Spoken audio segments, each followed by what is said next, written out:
ನಗರದ ನೂತನ ಮಹಾವಿದ್ಯಾಲಯದಲ್ಲಿ ಅಂತಾರಾಷ್ಟ್ರೀಯ ಯುವ ದಿನಾಚರಣೆ ಹಾಗೂ ಎಚ್ಐವಿ ಅರಿವಿನ ಮಾಸಾಚರಣೆ ಸಮಾರಂಭ ಆಯೋಜನೆ ಮಾಡಲಾಯಿತು.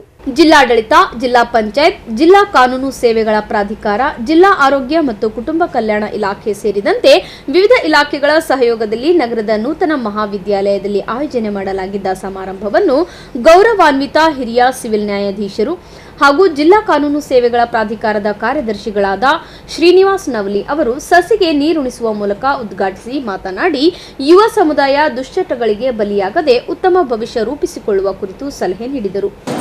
ಯುವಕರ ಬಗ್ಗೆ ಯುವಕರು ಚಿಂತಿಸುವ ಬೆಳೆಯುತ್ತಿರುವ ರೀತಿ, ಅವರು ಮುಂದೆ ಸಾಗುವ ಒಂದು ರೀತಿ ಯಾವ ಥರ ಇರಬೇಕು ಅನ್ನೋದನ್ನು ನೋಡಲಿಕ್ಕಾಗಿ ಈ ಯುವ ದಿನಾಚರಣೆಯನ್ನು ಆಚರಿಸಲಾಗ್ತದೆ. ಇನ್ನೂ ಹಲವು ಕಾರಣಗಳಿವೆ.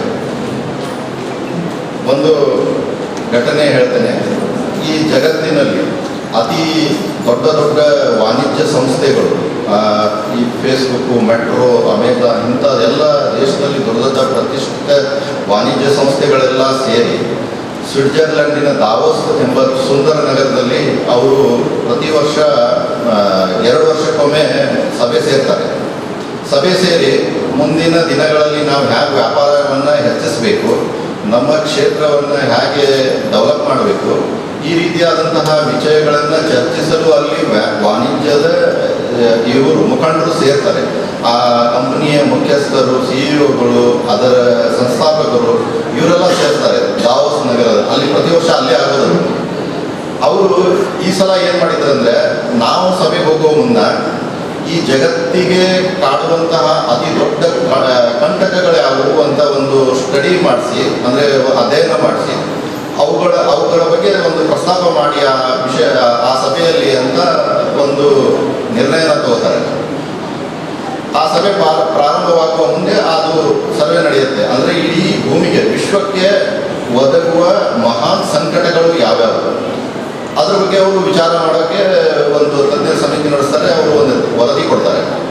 ಆ ವರದಿಯಲ್ಲಿ ಏನಿರ್ತದೆ ಅಂದರೆ, ಜಗತ್ತಿಗೆ ಇನ್ನು ಮುಂದೆ ಬರುವ ದಿನಗಳಲ್ಲಿ ಬರ್ತಕ್ಕಂತಹ ಸಂಕಟಗಳು ಯಾವ್ಯಾವು ಅಂದರೆ, ಈ ಹವಾಮಾನ ವೈಪರೀತ್ಯ, ಮತ್ತು ಸಾಮಾಜಿಕ ತುಮುಲಗಳು, ಮತ್ತು ಕೃತಕ ಬುದ್ಧಿಮತ್ತೆ, ಆರ್ಟಿಫಿಷಿಯಲ್ ಇಂಟೆಲಿಜೆನ್ಸ್ ಅಂತಾರಲ್ಲ, ಇವೆಲ್ಲ ಇನ್ನೂ ಜಾಸ್ತಿ ಇವೆ. ಅದರಲ್ಲಿ 3 ಮಾತ್ರ ಪ್ರಮುಖದ್ದು. ಇವು ಮನುಷ್ಯನ ಈ ಭೂಮಿಗೆ ಬರ್ತಕ್ಕಂಥ ಮಹಾನ್ ಕಂಟಕಗಳಲ್ಲಿ 3 ಅಂತ ಹೇಳಿದರು. ಅವ್ರು ಯಾಕೆ ಇದನ್ನೆಲ್ಲ ವಿಚಾರ ಮಾಡಿದ್ರು? ಅವ್ರು ವ್ಯಾಪಾರ ಮಾಡೋರು. ಅವ್ರದ್ದು ದೃಷ್ಟಿಕೋನ ಏನಿದ್ರು ಲಾಭ ಮಾತ್ರ. ವಸ್ತುಗಳನ್ನು ಮಾರಾಟ ಮಾಡಿ ಇದನ್ನು ದುಡ್ಡು ಮಾಡುವಂಥವ್ರು. ಯುವಕರ ಬಗ್ಗೆ ಯಾಕೆ ವಿಚಾರ ಮಾಡಿದ್ರು ಅಂದರೆ, ಈ ಸ್ಥಿತಿಗಳಲ್ಲಿ ನಾವು ಹೇಗೆ ವ್ಯಾಪಾರ ಮಾಡೋದು ಅನ್ನೋದನ್ನು ಒಂದು ರಿಪೋರ್ಟ್ ತರಿಸೋಕ್ಕೆ ಆ ರೀತಿ ಮಾಡಿದ್ರು.